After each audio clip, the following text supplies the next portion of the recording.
Bismillahirrahmanirrahim. Alhamdulillahirabbil alamin.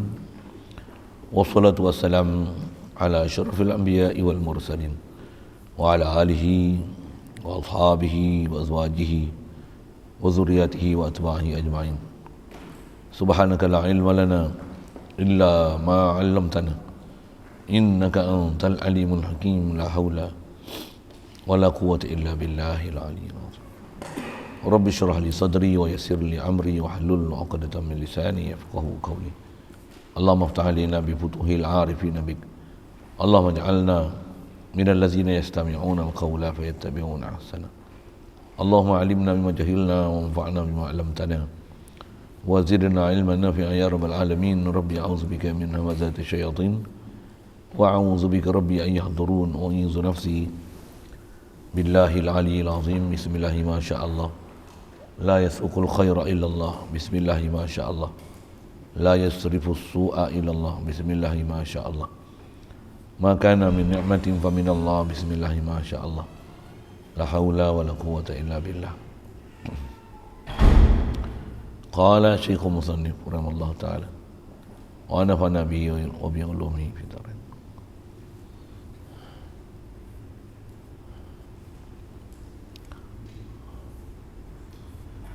Faidatun, bermula akal itu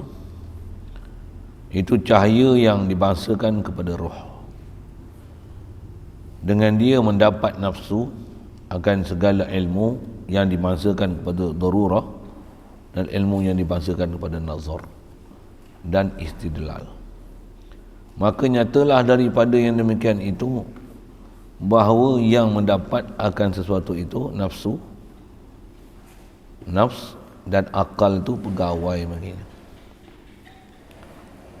Syukur kita Allah Subhanahu Wa Taala, limpah kurnia dia belah ihsan daripada dia semata masih memberikan peluang kepada kita ada tahukumi dia. Alhamdulillah, dapat kita nikmat Islam melalui mak ayah kita. Alhamdulillah, dia beri pula dengan itu kemudahan untuk taat, jauhkan kita pada maksiat. Alhamdulillah, syukur diberi kepada kita keinginan, kehendak terus nak belajar, nak memahami perjalanan agama. Alhamdulillah, syukur diberikan hati sanubari kita ada perasaan dan perasaankan Allah.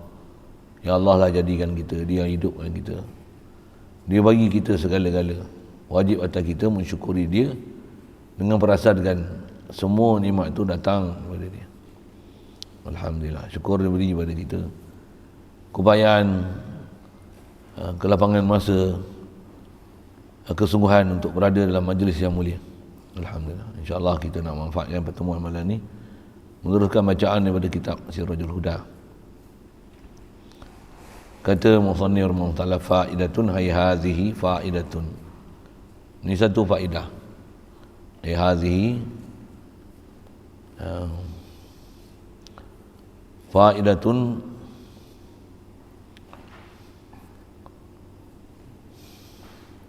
lupa lah takdir. Inilah satu faedah. Hadza kalamun mutammimun lima qabla. Jadi masuk faedah ni, yang inilah satu perkataan untuk menyempurnakan apa yang telah kita bicara lepas. Itu masuk faedah. Terdekat kita bicara mengenai hukum akal. Ada wajib akli, ada daruri, nazari. Dan ada pembahagian akli, wajib li ghairi, wajib zati. Ada zati mutlak, zati muqayyad. Jadi di atas perbincangan itulah dia nak sebut satu faedah sini. Maksudnya satu kataan untuk menyempurnakan perbincangan yang lepas supaya faham kita berkenaan hukum akal tu mantap. Itu maksud faedatun. Ai hadza kalamun mutammimun lima qabla. Ini adalah satu perbincangan ayat, pernyataan untuk menyempurnakan perbincangan yang telah lalu. Bermula akal itu iaitu cahaya yang dimasakan kepada ruh. Dengan dia mendapat oleh nafs akan segala ilmu yang dimasakan kepada daruri dan ilmu yang dimasakan pada nazari dan istidlal. Baik, perkara yang dia nak sempurnakan pembincangan ke kita ni adalah definisi apa yang dikatakan akal tu. Ni akal ni bukan otak kan. Cuma kadang-kadang nisbah bahasa Melayu ni kita sebut otak, maksud dia akal kan. Apa ada ni tak ada otak apa, kepala otak kan, kita guna bahasa otak tu. Kerana kalau tengok antara dua kalimah tu, otak dan akal, otak ni juzuk yang ada dalam badan kita tu otak. Hatta otak ni binatang pun ada otak, ada otak kambing, otak lembu kan. Tapi mereka tak ada akal. Jadi akal ni apa? Tu dia nak bincang tu. Jadi faham tu, akal bukan otak. Satu, ada manusia walaupun ada otak tapi tak ada akal. Na'udzubillah. Yang tu yang kalau bahasa kita guna bahasa kepala otak ni kan. Maksudnya tak ada akal kan. Jadi bodoh melengung, dia tak boleh faham apa yang sepatutnya kena faham. Na'udzubillah. Baik, jadi akal ni lainlah daripada otak. Otak ni juzuk. Jadi akal ni apa? Dengan definisi sekali lalu disebut, akal itu iaitu cahaya. Akal ni nur. Bahasa lain cahaya ni, akal ni nuraniyun. Dia nisbah pada cahaya. Nisbah pada cahaya maksudnya dia bukan benda jirim kan. Akal ni bukan jirim, bukan jisim. Dia benda ada tapi dia nurani. Macam mana ada kita bicara bab jirim, jisim, jauhar, arad apa tu. Pasal bila sebut kata jirim, jisim ni dia ada benda kan. Tapi akal ni dia bukan otak kan. Dia bukan otak. Jadi disebut cahaya tu maksudnya dia adalah nisbah pada cahaya. Dia nuraning. Dan dikatakan cahaya tu pasal apa? Pasal dengan ada akal boleh dapat panduan dan petunjuk. Dia ada satu kecerahan, ada kefahaman yang boleh dipaham yang orang lain tak boleh faham bab tu. Yang tu yang dipanggil nurani. Bab nurani ni atas bahasa kita istilah kadang-kadang kita sebut hati. Antara nurani ni atas kita bicara ni akal. Jadi qalbu pun nurani,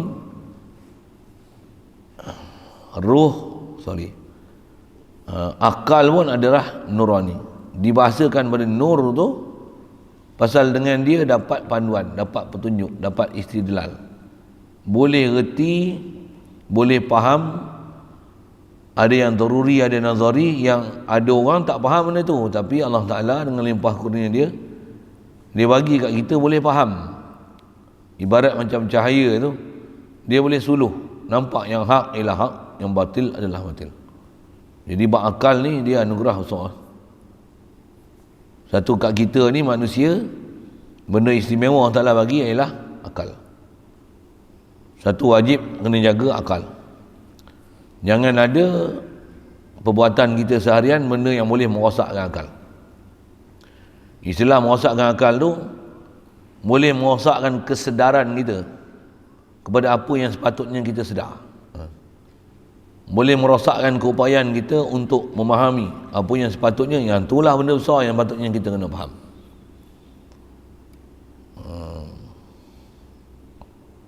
Jadi kalau minum arak, ketum, apa seumpama tu, yang tu rosakkan akal, dan hukum dia berdosa, haram. Nisbah arak boleh sebat 40 hingga 80 kali sebatan, pasal bahasanya tak cerdik, pasal merosakkan akal. Sedangkan akal ni anugerah besar yang Allah Ta'ala beri pada kita yang tak ada pada haiwan-haiwan lain. Haiwan yang ada akal ni manusia, jin. Tu pun manusia jin mana? Manusia jin yang memang dia gunakan akal dia untuk jadi orang berakal sebenarnya. Dia boleh pelihara diri daripada benda yang merosakkan akal. Orang macam ni saja yang akan sempurna akal dia. Ada pun orang yang rosakkan akal, yang tu yang jadi tumpul, jadi blur, blank, tak boleh nak faham apa sepatutnya kena faham. Itu yang dia kata akal tu cahaya. Bahasa Arab dia, asal kitab Arab tu dia nurani. Dan cahaya ni nurani yang dibangsakan kepada roh. Dia sebut ke roh tu macam mana? Roh adalah nurani. Roh ada zat roh, ada ciri-ciri sifat menyebabkan roh kita bernama roh. Dengan roh tu Allah Ta'ala bagi jadi kat kita sebab untuk kita boleh hidup. Jadi roh ni apa? Roh ni bukan jirim, bukan jisim, tapi dia nurani. Jadi akal ni dia adalah ibarat roh pandang pada sudut nurani dia tu. Yang kata dia bukan jirim, jisim, bukan benda bertokar, bukan benda ketul. Tak. Dia ialah satu kebolehan, keupayaan. Dia adalah satu kefahaman. Dia adalah satu apa kata disebut cahaya tu, dia adalah sinaran yang boleh menyuluh, boleh mengenal, boleh faham apa sepatutnya kena faham. Jadi dia kata akal ni cahaya nurani dibangsakan pada roh. Bangsa pada roh ni nisbah roh ni dia nurani. Boleh faham ke? Pasal roh ada bab, kalau kita belajar khas dalam bab roh ni, yas'alunaka 'anir ruh qulir ruh min amri rabbi. Bab roh ni dia urusan Allah Ta'ala. Kita memang tak tahu nak bahas hakikat roh, roh macam mana rupa, ada di mana dengan pasti. Lepas tu macam mana rupa dia, buat daripada bahan apa, bukan dalam keupayaan kita untuk mengenal ataupun boleh arif, boleh faham roh tu punya tu. Bahkan kita memang tak nafikan adanya sabit roh, macam mana sabitnya akal. Itulah. Jadi kedua-dua bab ni, roh dan akal, dia adalah nurani. Kalau roh dengan roh kita hidup. Kalau akal dengan roh boleh faham, boleh idrak. Daruri, nazari, istidlal. Itu yang disebut. Jadi kedua-duanya roh dan akal nurani belaka. Maksudnya dia bukan benda bertokar, benda ketul yang boleh dibahas apa dia tu. Tapi sabit ada, nak nafi tak boleh. Setengah kitab dia bahas bukan saja bab roh, yang akal ni dia kata adalah seumpama roh dari segi nurani dia. Bahkan termasuk dalam tu bahas dia juga adalah qalbi, sama juga. Qalbi pun adalah nurani. Qalbi kalau kita terjemah hati, hati tu maksud dalam kitab-kitab tasawuf. Kita baca dalam hadis pun ada Rasulullah sebut hati. Hati itu bukan hati komponen, tapi hati itu ialah hati nurani. Hati nurani. Maksud nurani itu apa? Nisbah pada nur dengan ada qalbi itu, ada keupayaan untuk boleh sayang, kasih, cinta pada apa sepatutnya sayang, kasih, cinta. Al-qalbi ada perasaan. Itu yang dipanggil qalbi pun adalah nurani. Akal pun nurani, ruh pun adalah nurani, qalbi pun nurani. Satu lagi juga bahas, kalau ada dalam kitab bahas dalam akidah ahli sunnah wal jamaah ni, apa dia? Nafsu. Nafsu pun termasuk dalam nurani, nurani. Maksudnya dia bukan benda, dia bukan benda, dia nurani. Dengan dia boleh idrak, boleh faham. Faham dengan qalbi satu sudut, faham dengan nafsu satu sudut, faham dengan roh satu sudut, faham dengan akal satu sudut. Maksudnya benda ni atas bahasa ulama memang ada, tak boleh nak dinafi. Cuma apa hakikat dia dengan pasti, tak ada siapa pun reti. Atas ta'rif diberi macam ni lah. Dia kata apa? Akal nurani, roh nurani, qalbi nurani, nafsu nurani, nurani.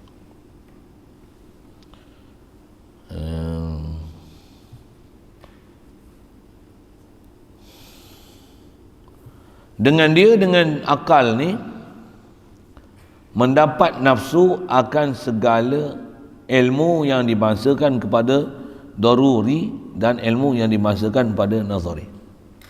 Saya suka baca daruri ni, walaupun ejaan dia darurah tu. Jadi dengan akal tu, Allah Ta'ala beri pada kita satu keupayaan boleh memahamkan, boleh ada sinaran untuk dapat pencerahan, nampak betul-betul yang hak adalah hak, yang sama ada hak tu benda yang daruri ataupun yang nazari. Nazari.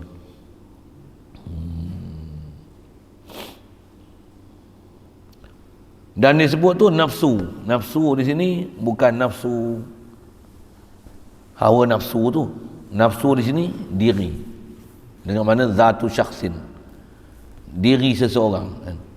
Boleh faham oleh satu nafsu, maksudnya diri seseorang tu dengan ada akal, dia boleh faham, dia boleh dapat, dia boleh reti benda yang daruri, nazari dan istidlal. Itu maksud nafsu itu. Nafsu tu bukan nafsu hawa nafsu kan. Nafsu dengan mana diri, dengan mana zatu syakhs, zat diri seseorang.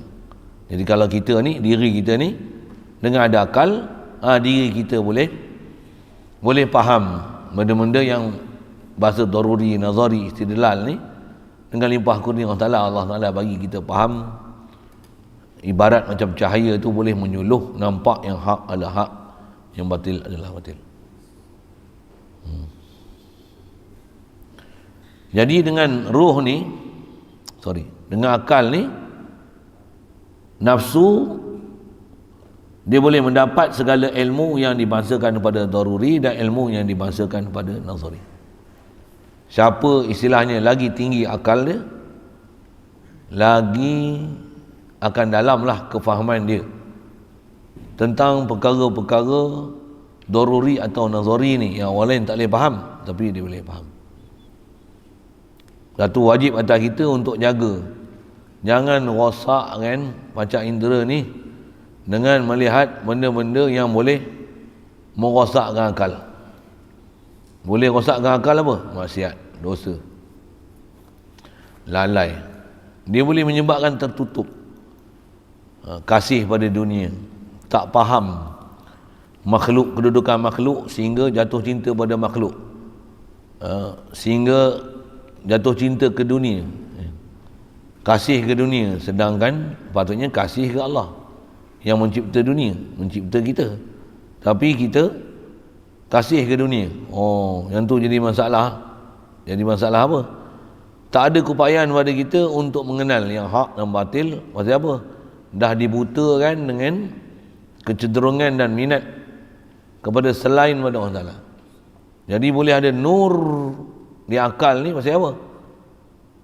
Atas sebut ulama, nur ada ke akal ni pasal apa? Pasal faham makna la ilaha illallah. Mesti balik itu.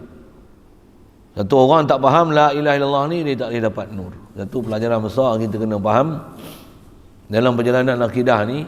Faham kan maksud la ilaha illallah. Ada istilah nafi, isbat, nak kena faham. Kena letakkan makhluk pada tempat makhluk Allah, pada kedudukan Allah. Pula tu kena boleh faham perbezaan antara zat, sifat, perbuatan, milik Allah dan mahasiswa Allah. Zat Allah, zat makhluk. Sifat Allah, sifat makhluk. Perbuatan Allah, perbuatan makhluk. Milik Allah, milik makhluk. Mesti jelas punya kat tu.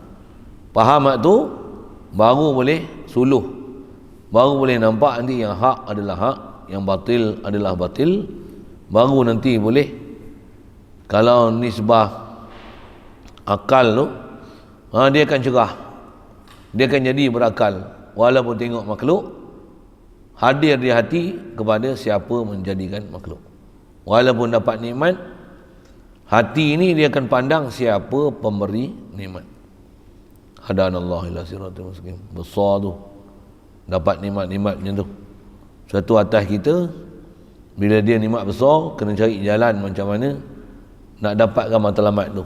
Pasal itu adalah antara visi misi kita untuk yang Allah Ta'ala jadikan kita atas muka bumi ni, untuk kenal Allah dan sentiasa menzahirkan keberhajatan kita pada Allah. Jadi alat dia apa? Akal.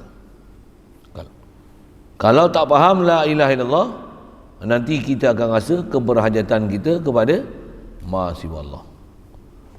Ada bab dasar, memang kita kalau tak belajar panjang-panjang, tak belajar mendalami dan menghalusi bab ni, memang ada bab kita faham Allah, dia Tuhan, dialah membuat segala-galanya, mudarat, manfaat, dialah memberi ataupun nak menegah sesuatu. Tak ada siapa yang dengan Allah Ta'ala boleh sekutu kan. Umumnya kita faham, tapi bila kita tak lalui disiplin ilmu yang betul, bukan senang untuk boleh ada pencerahan akal yang macam tu. Satu, kena belajar betul-betul. Nisbah kita ni, kita belajar nanti ke depan, insya-Allah. Kita ni baru mukadimah kitab kan, baru mula cerita ukur akal. Ni pun nak cerita akal lah. Jadi bila kita faham nanti dengan disiplin-disiplin ilmu disebut, insya-Allah yang tu jadi sebab untuk cerah akal fikiran kita, yang hadir hati kita kepada siapa yang beri nikmat. Nikmat ni kita akan sedar dia nikmat, tapi hati kita akan jatuh dan hadir kepada siapa pemberi nikmat. Hadanallah ila siratal mustaqim. Mudah-mudahan Allah Ta'ala bagi kita dapat jalan tu, pasal itulah iman namanya. Itulah iman. Yang tu yang dia kata, dengan sebab akal tu boleh faham benda daruri, boleh faham benda yang nazari, dan boleh istidlal.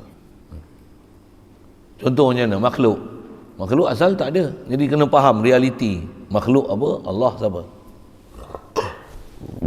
Itulah disiplin faham la ilaha illallah. Siapa Allah, siapa makhluk. Allah memang wajib ada, sedia ada. Makhluk asal tak ada. Allah yang bagi ada makhluk. Yang tu pun kalau faham sebenarnya dah cukup dah tu. Mudah-mudahan Allah Ta'ala bagi kita faham tu, boleh faham nazari dia dengan daruri dia, dan boleh istidlal pula. Jadi apa yang ada kat kita, apa ada keliling kita ni, tiada lain melainkan Allah lah yang imun nikmat, dialah pemberi nikmat. Pemberi nikmat. Baik. Jadi maka nyatalah daripada yang demikian itu, bahawa yang mendapat akan suatu itu nafsu. Baik.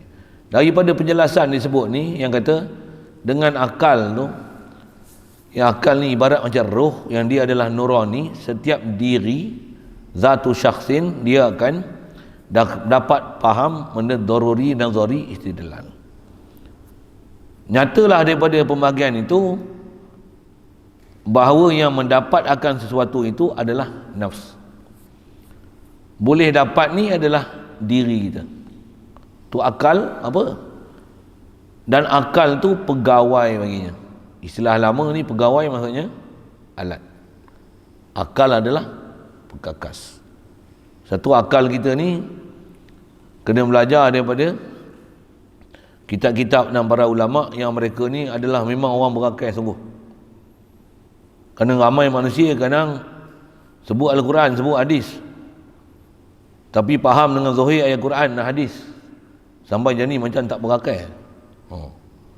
Pasal apa tu? Pasal dia tak boleh faham benda-benda yang halus-halus, yang istilahnya yang nazari, yang kena tilik, yang kena fikir. Istilahnya lagi yang istidlal, ramai orang tak boleh nak faham benda tu. Bahkan dengan berpegang pada zahir ayat je, dia akan faham salah dalam bab ketuhanan, dia akan faham salah dalam bab kerusulan. Jaga tu. Satu, kita kena belajar daripada disiplin ilmu dan orang yang betul, kitab yang betul, ulama yang betul. Jangan ikut dan nak ambil kan. Tambah zaman ni orang selalu canang kan, sebut apa? Kita naklah balik ke Quran hadis, Quran hadis, Quran hadis, Quran hadis. Tapi Al-Quran hadis yang dicanangkan, yang diduk hurai tu sesat. Pasal apa sesat?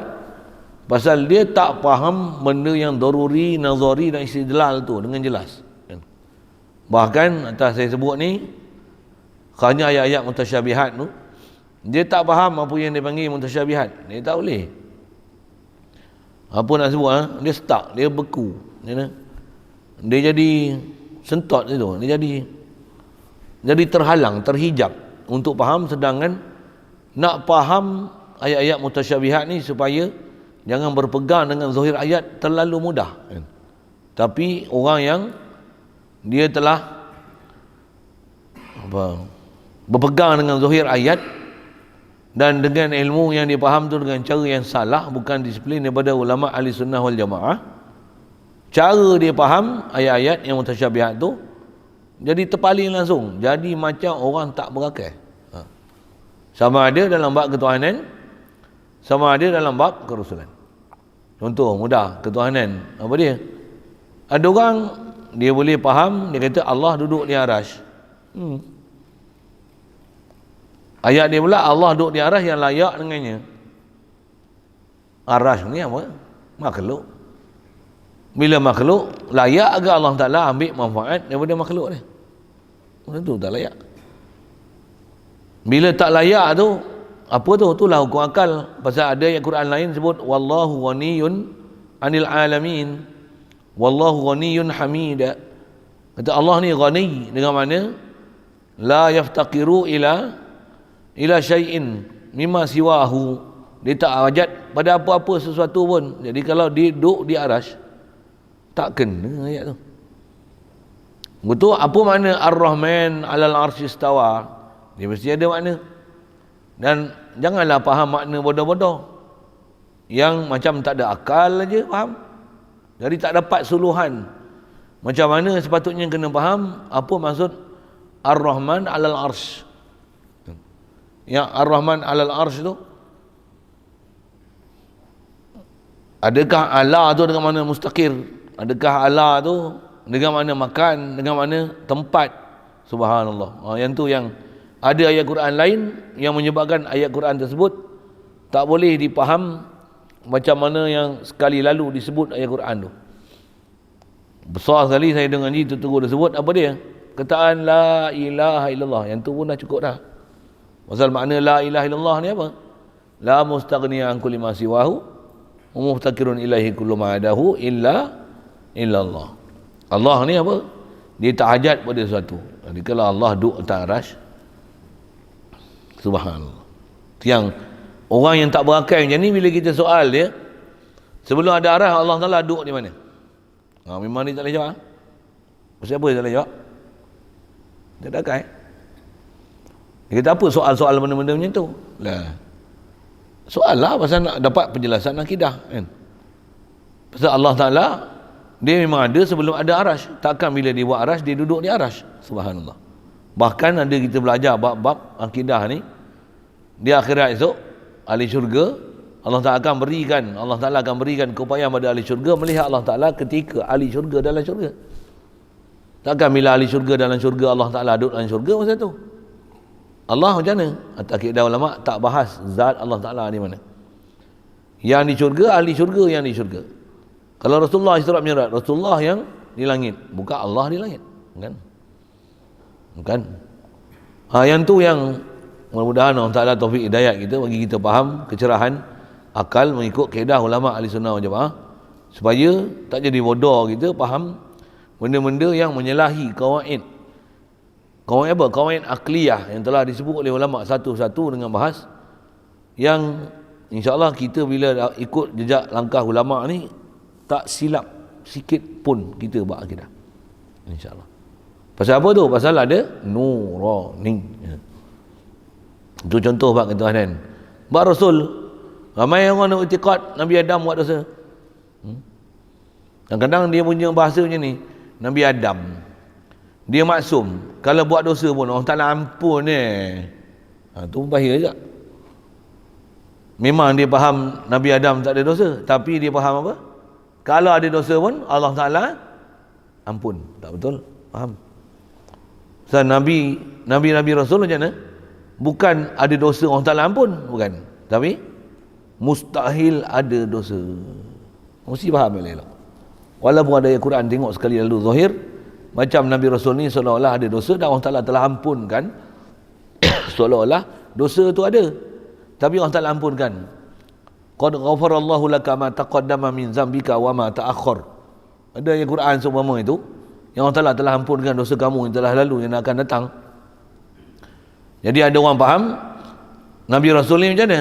Kalau buat dosa pun apa dia je Nabi Rasul kata. Orang salah ampun punya. Kalau faham macam tu, apa maksud? Dia telah mempelekehkan Nabi Rasul dengan itikad Nabi Rasul ada dosa. Salah besar dalam bab akidah. Maksudnya mengitikadkan Nabi Rasul ni ada khianat. Jadi ada bab-bab lepas kita belajar dalam kitab lepas. Itu yang kita kena faham betul-betul disiplin ilmu. Kalau orang tak faham ni, dia akan pegang zahir ayat, siap berdalil lagi Nabi Adam ni memang dosa. Yang tipu Nabi Adam ni syaitan. Ada versi pula bukan syaitan tipu Nabi Adam langsung, pasal Nabi Adam tak makan tipu dengan iblis. Betul gunakan Siti Hawa untuk memperdayakan Nabi Adam. Betul cerita macam tu. Jaga sikitlah. Ada bab-bab kita dah bicara. Yang tu yang kita kena ambil betul-betul ilmu yang tepat betul. Yang akal tu ada nurani. Orang yang tak faham ni kita dengar berserabut dia cerita bab akidah. Saya mengaji tutup guru yang cerita bab akidah ni khasnya bab Nabi Rasul atas kita duk bicara tu. Tentang Nabi Rasul ni mustahil mereka buat dosa. Dengar cerita mereka macam mana? Rasa macam mana?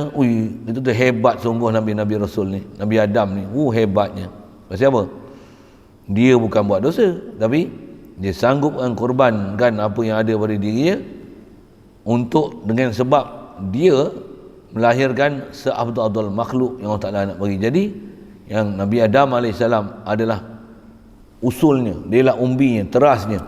Takkan datang Nabi Muhammad SAW melainkan daripada Nabi Adam, dan syarat dia mesti keluar daripada syurga untuk jadi khalifah. Dengan tu baru boleh ada anak pinak dia nanti. Antaranya adalah Nabi kita Muhammad SAW. Dia makan tu bukan atas nama dosa, tapi di atas kasih dan cinta. Jadi di atas dia faham korban ni amat besar, menghilangkan kepentingan diri. Yang syaitan memang nak kacau akidah dia, tapi dia tak terkecoh. Yang dia tahu dia makan pasal apa, bukan dia makan di atas kecohan yang nak dikecoh oleh iblis pada dia. Bahasa ringkasnya macam tu. Ada bab kita pernah cerita dulu. Nak cerita tahu mana ni? Akal. Satu, kita kena belajar bab-bab akidah ni daripada ulama-ulama, tutup guru kita yang memang mengikut atas manhaj ulama ahli sunnah wal jamaah. Apa dia? Yang dengan ini barulah dinisbahkan sebagai orang yang qaumin yaqilun, qaumin yatafakkarun, orang yang berakal, orang yang ulul albab, ulil nuha.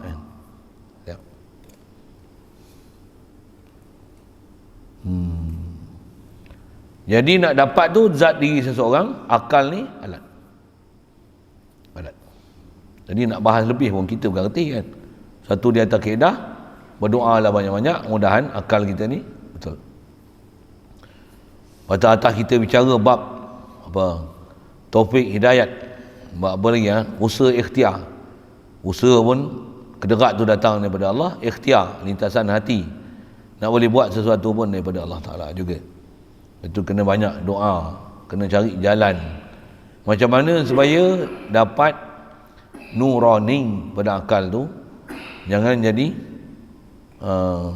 gelap yang menyebabkan tak faham apa yang sepatutnya kena faham. Alhamdulillah. Sekali lalu dia tu akal. Ada soal?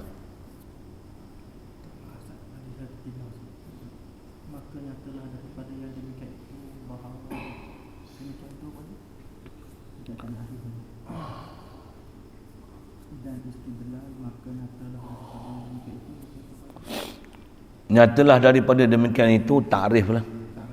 Takrif yang kata akal tu cahaya nurani, bangsa pada roh, mendapat nafsu segala ilmu daruri nazari istidlal. Tu takrif lah. Nyatalah daripada demikian tu, apa dia? Definisi takrif akal tu apa? Kita faham. Akal ni dia alat yang dapat seseorang benda tu nafsu. Itulah.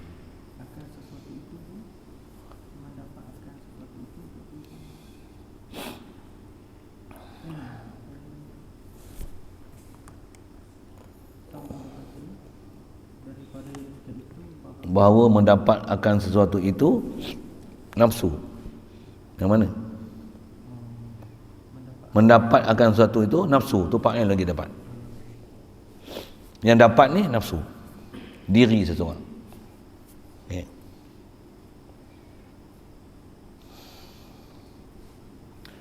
Baik, yang tu sekali lalulah definisi akal.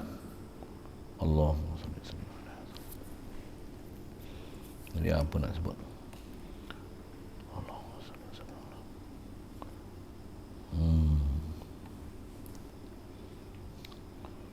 Jadi akal ni, atas kata dia kata nurani ni, tak mana yang nurani tu? Dia boleh connect, boleh faham. Itulah akal. Otak lain. Satu binatang tak ada akal, otak ada. Satu kalau takat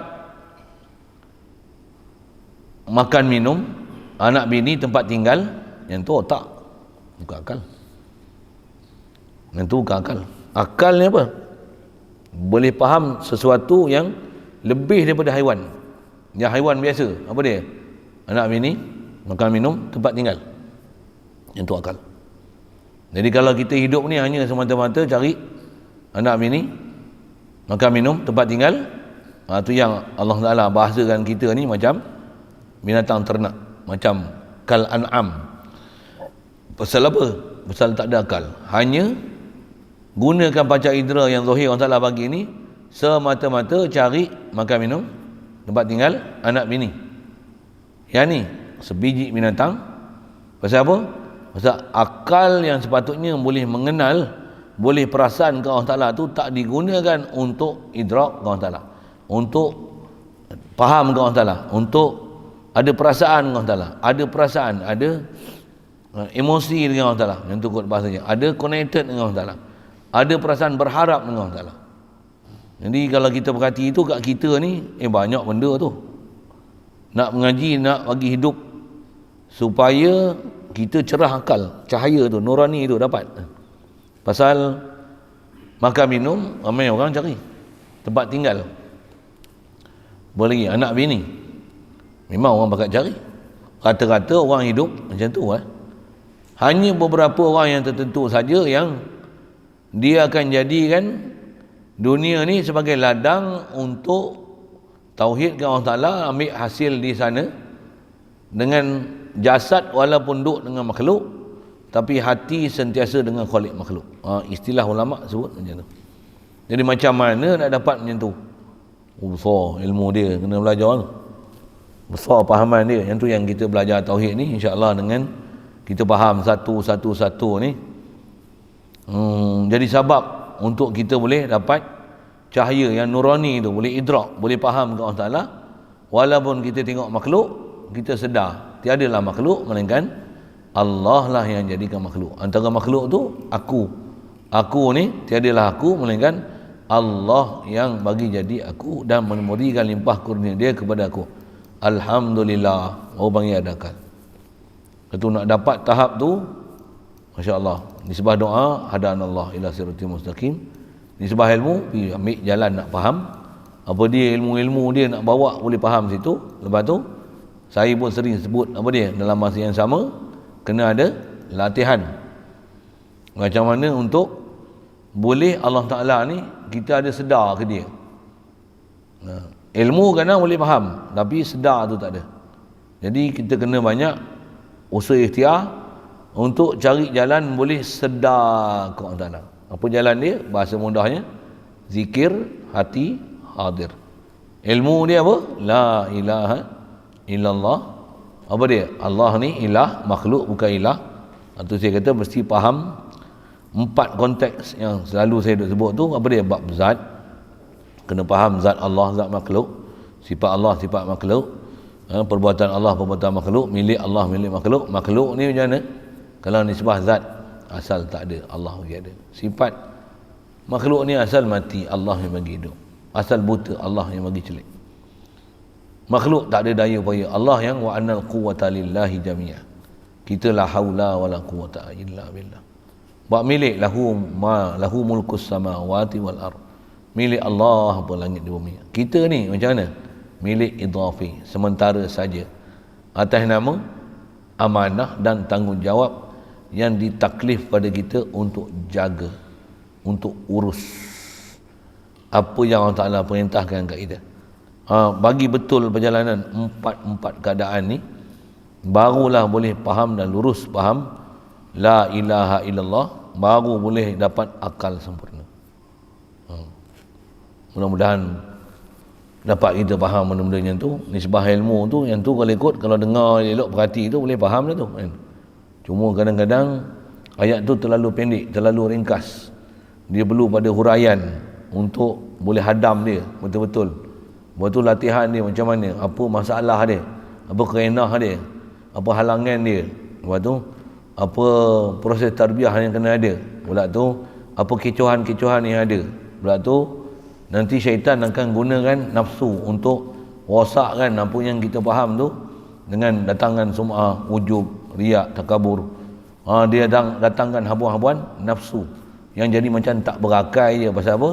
Pasal duk isbatkan diri kita, pandang apa yang ada tu semua daripada diri kita tanpa pandang dia adalah kurnian Allah Ta'ala. Besar tu pelajaran tu. Hadanallah ila siratal mustaqim. Mudah-mudahan dia bagi kita dapat akal yang nurani tu.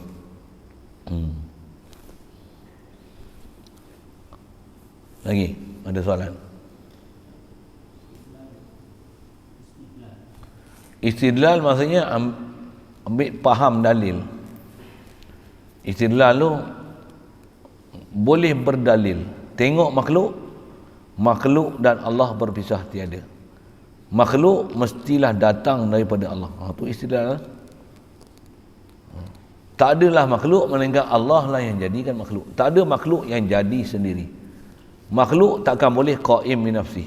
Allah saja qaim min nafsi. Itu istidlal.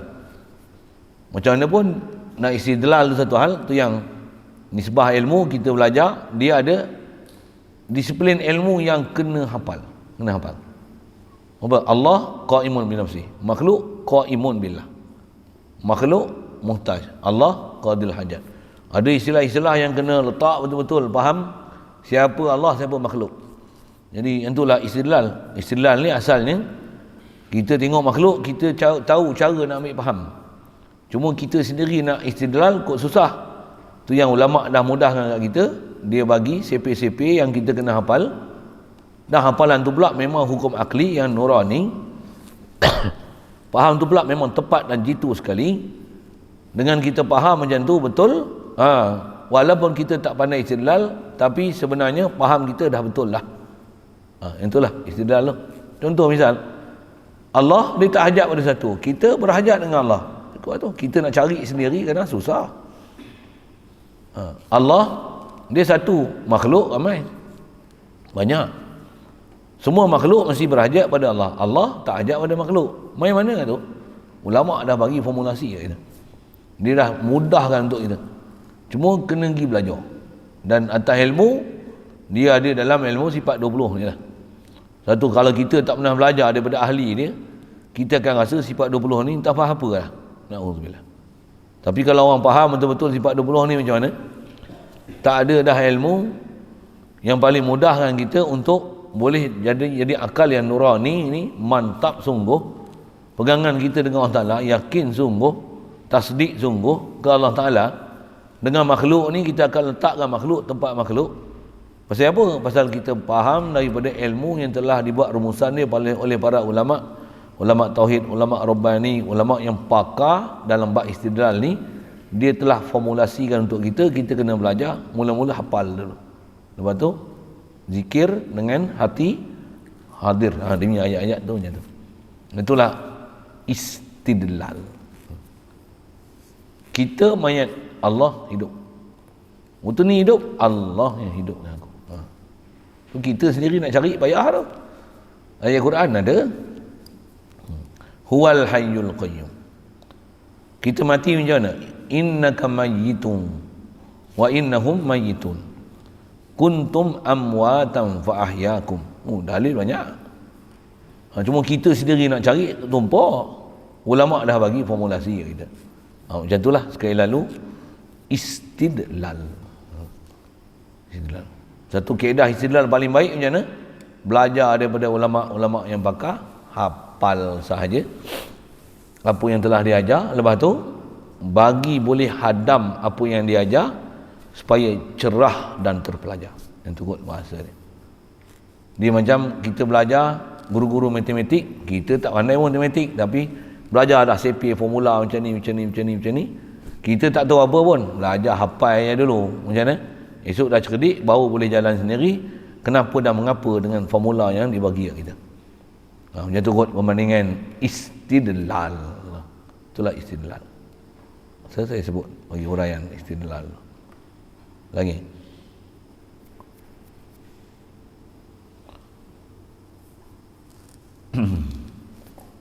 Wal mustahilu. Ini masuk bab lain lah. Jadi khas kita bicara tu akal lah. Situ dulu. Tu habis awal ni. Bismillahirrahmanirrahim. Allahumma nawwir qulubana bi nuri hidayah.